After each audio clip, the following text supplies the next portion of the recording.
relatively few ayah is contained a rather comprehensive description of human development from the time of commingling of the gametes through organogenesis. No such distinct and complete record of human development, such as classification, terminology, and description, existed previously. In most, if not all instances, this description antedates by many centuries the recording of the various stages of human embryonic and fetal development recorded in the traditional scientific literature. I find it very interesting that this sort of information is in the ancient scriptures of the Holy Quran, and I have no way of knowing where they would come from, but I think it is extremely interesting that they are there and that this work is going on to discover the meaning of some of the passages. Then you have flatly denied to be just, from a man or a human source. From who then do you think the original or the source of such information? Well, I would think it must be the divine being. In substance, the Quran describes not only the development of external form, but emphasizes also the internal stages, the stages inside the embryo of its creation and development, emphasizing major events recognized by contemporary science. Thank you for your attention. As a scientist, I can only deal with things which I can specifically see. I can understand embryology and developmental biology. I can understand the words that are translated to me from the Quran. As I gave the example before, if I were to transpose myself into that era, knowing what I do today and describing things, I could not describe the things which were described. I see no reason, I see no evidence for the fact to refute the concept that this individual, Muhammad, had to be developing this information from someplace. So I see nothing here in conflict with the concept that divine intervention was involved in what he was able to write. Actually, I'm very much impressed by finding true astronomical facts in Quran. And for us, we modern astronomers have been studying very small fields of the universe. We concentrated our efforts for understanding of very small parts, because by using telescope we can see only a very few parts of the sky without thinking whole the universe.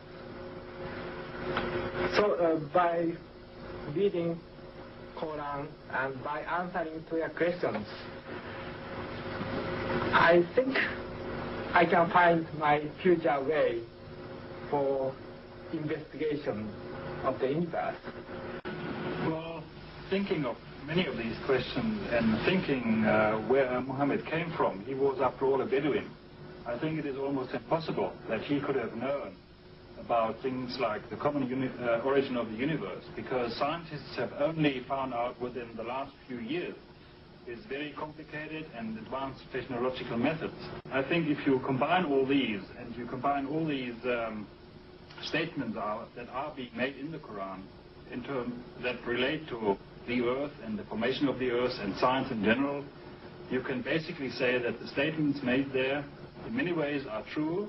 They can now be confirmed by scientific methods, and in a way you can say that the Quran is a simple science textbook for the simple man, and that many of the statements made in there at that time could not be proven, but that modern scientific methods are now in a position to prove what Muhammad said 1400 years ago. It has been a great pleasure for me to help clarify statements in the Quran about human development. It is clear to me that these statements must have come to Muhammad from God or Allah, because almost all of this knowledge was not discovered until many centuries later. This proves to me that Muhammad must have been a messenger of God or Allah. Because the staging of human embryos is complex, owing to the continuous process of change during development, it is proposed that a new system of classification could be developed using the terms mentioned in the Quran and Sunnah. The proposed system is simple, comprehensive, and conforms with present embryological knowledge. Intensive studies of the Quran and Hadith in the last 4 years have revealed a system for classifying human embryos that is amazing since it was recorded in the 7th century A.D. As far as it is known from the history of embryology, little was known about the staging and classification of human embryos until the 20th century. For this reason, the descriptions of the human embryo in the Quran cannot be based on scientific knowledge in the 7th century. The only reasonable conclusion is that these descriptions were revealed to Muhammad from God.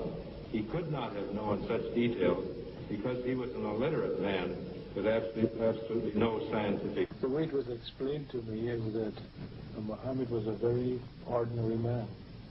He couldn't have read, didn't know to write. In fact, he was illiterate. And we're talking about 1,200 years ago.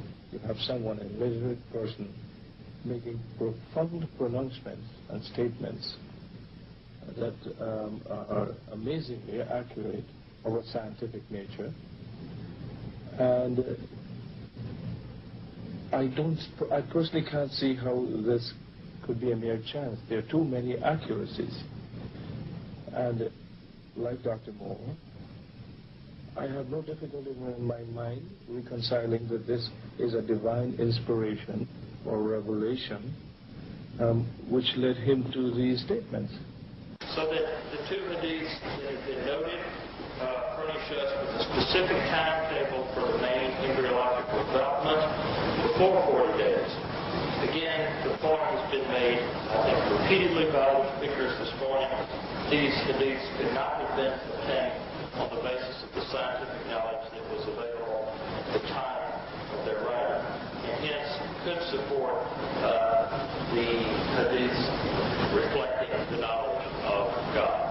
Thank you very much. It follows, I think, that not only is there no conflict between genetics and religion, but in fact religion guides science by adding revelation to some of the traditional scientific approaches. That there exist statements in the Quran shown centuries later to be valid would support knowledge in the Quran having been derived from God.